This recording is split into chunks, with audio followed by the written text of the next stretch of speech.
Welcome to the F-Bound Podcast. I'm your host, Shannon Schroeder, Executive Functioning Coach. I help neurodivergent women learn tips and strategies to improve the life skills that will help them be successful. Neurodiversity and impulse control. As we learn more about how brain functions differ, we understand that neurodiversity and impulse control impact how people live. Rather than seeking a one-size-fits-all solution, we realize neurodivergent people need more personalized strategies that can help them manage their impulses with confidence. These strategies acknowledge the distinctive wiring of each brain and offer a tailored approach to managing impulses effectively. The Impulse Control Challenge. While neurodiversity embraces differences in brain functioning, it also acknowledges that these variations can result in distinctive experiences with impulse control. Let's look at some of the specific challenges that occur when we talk about neurodiversity and impulse control. Sensory overload and overstimulation. For some neurodivergent people, sensory overload can trigger impulsive reactions. Overwhelming sensory experiences such as bright lights, loud noises, or crowded spaces may lead to impulsive behavior as a coping mechanism. This can often appear as an outburst or a meltdown because they can't process all of the sensory input.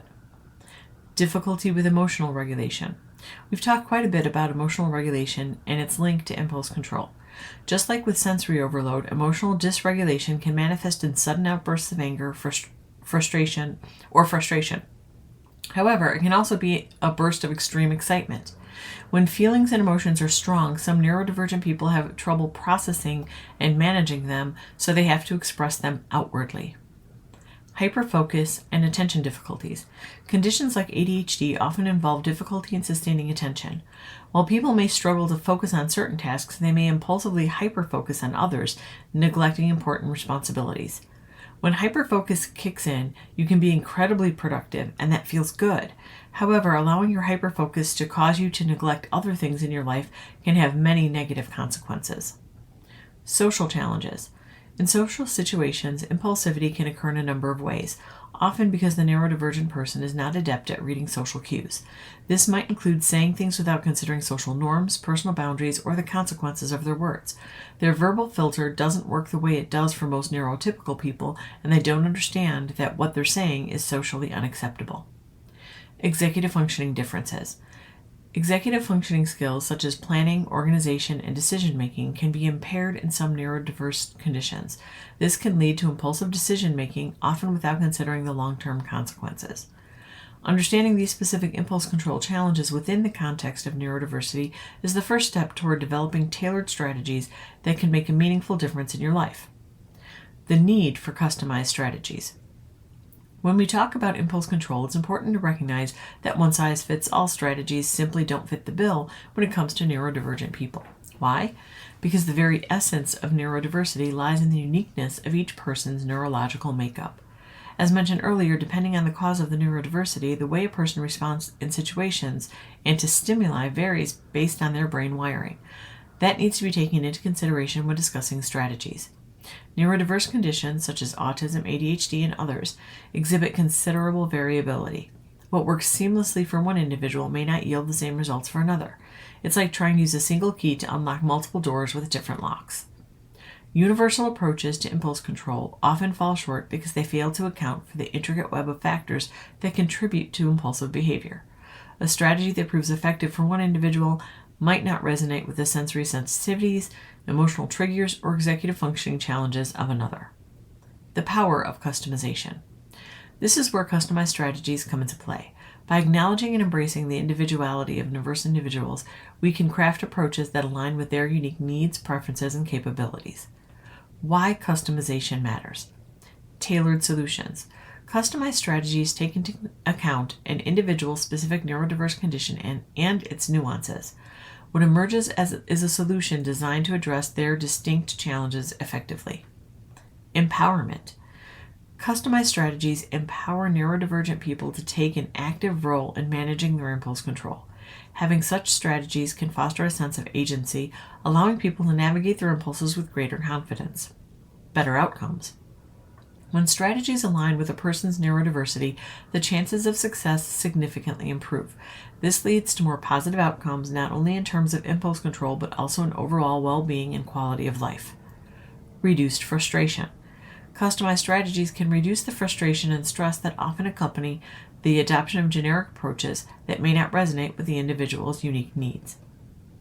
Tailored strategies for neurodivergent people. Now that we've acknowledged the importance of customized strategies, let's explore some concrete approaches that can significantly improve impulse control. As I've said, these strategies are not one size fits all.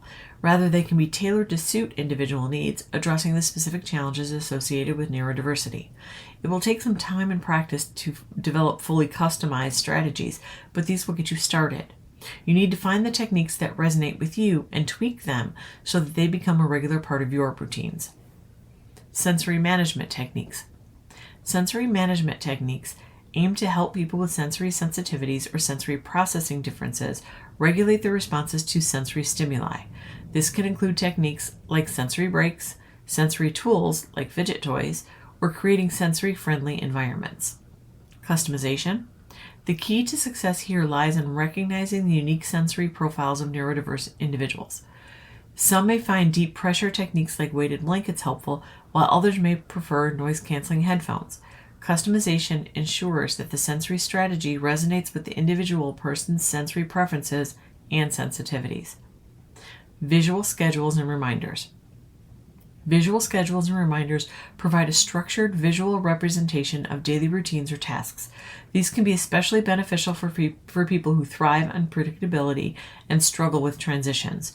Knowing what they need to do and in what order can help people stay on track. It gives them a visual reminder of what's coming up. Customization. Visual schedules can be tailored to fit a person's specific routines and preferences. Some may prefer detailed step-by-step schedules, while others may benefit from more simplified visual cues. By customizing these visuals, they become a valuable tool for promoting impulse control. Mindfulness and self-regulation exercises. Mindfulness and self-regulation exercises encourage you to become more aware of your thoughts, emotions, and physical sensations. These practices promote self-control and emotional regulation. Becoming more aware of your thoughts and emotions is not about judging them and making you feel bad about them. It's about understanding patterns and triggers so that you can build more tools and strategies. Customization. The beauty of mindfulness and self-regulation exercises lies in their adaptability. They can be tailored to match each person's cognitive and emotional needs. Some may benefit from guided meditation, while others may prefer sensory grounding techniques. Customization ensures that these exercises resonate with the individual's unique experiences. Customized strategies tailored to your unique needs and challenges should be the standard. You cannot use a technique just because it works wonderfully for someone else. Sure, take a look at it and try it, but don't force yourself to use something that doesn't resonate with you simply because it should work. It'll feel like forcing a square peg into a round hole. Finding a strategy that works feels freeing, not like a struggle. The goal is to improve your life, not saddle you with more tasks that will make you feel inadequate. It's time to celebrate the richness of diversity that makes you you and empower you to thrive on your terms. I hope you enjoyed this episode of the F-Bomb podcast. Thank you for listening. Remember to subscribe below and check out my show notes to learn more about my Facebook group, courses, and membership.